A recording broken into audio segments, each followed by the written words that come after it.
Hey lovely, it's Imogen and welcome to this video. Today I thought I'd share how I used Black Soot Distress Ink by Tim Holtz and Ranger to distress the pages in my Scribbles That Matter bullet journal.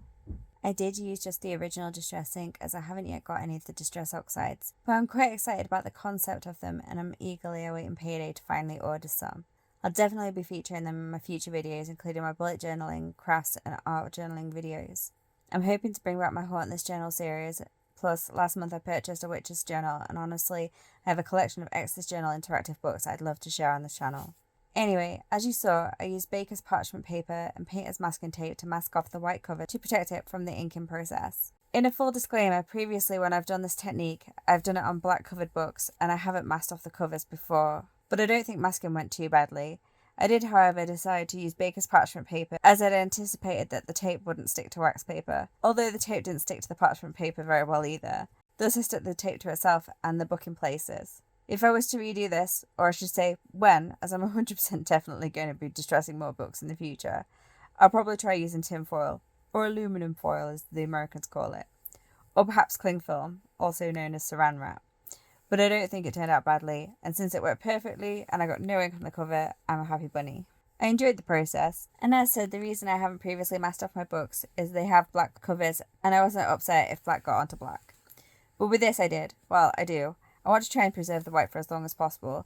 I have been looking to see if I can find a clear cover for my B6 notebook, but short of figuring out how to make one for myself, or commissioning someone which I don't really have the money for, perhaps I'll just have to try extra hard at trying to keep the white white. Or, if you know where I can get a reasonably priced clear B6 cover that delivers to the UK, then please comment below or DM me to my Instagram. It would be massively appreciated. Now, as I've previously mentioned, I've done this technique of grunge distressed inked pages before in a lot of my bullet journals, book of shadows, notebooks and other journals, as well as mini albums and a plethora of other craft projects. I've never had ink transfer issues once the ink has dried, with the exception of one time when a hot chocolate and my first ever bullet journal met. Oh, what a heartbreaking mess. All the inks, including markers, stamping ink, gel pen, printer ink, and well, it was a real disaster. Plus the absolute devastation of it was my first ever bullet journal. I'd just finished setting the whole thing up with pretty planning and everything. Hadn't even had a chance to take a photo. And then hot chocolate everywhere. But I digress. The hot chocolate, hot disaster mess story. My point was that as long as the ink doesn't get wet, I've had no issues with the ink transferring to my skin, contents of my handbag, clothes, or anything else. However, I do imagine if you're worried, perhaps you could try this technique with a more permanent ink such as StazOn or VersaFine. I don't know how well those inks would blend since distress inks are designed for blending. Overall, I'm quite happy with how this technique turned out yet again. I personally enjoy the goth look, dark witchcraft, witch aesthetic, as well as dark academia, macabre, grunge and distressed textured looks. I also love how the outer page edges look when the book is closed, and especially now seeing the contrast of the black page edges against the stark white cover. I also love how it takes away a little of that overwhelming fear of messing up, or what to do on those blank pages.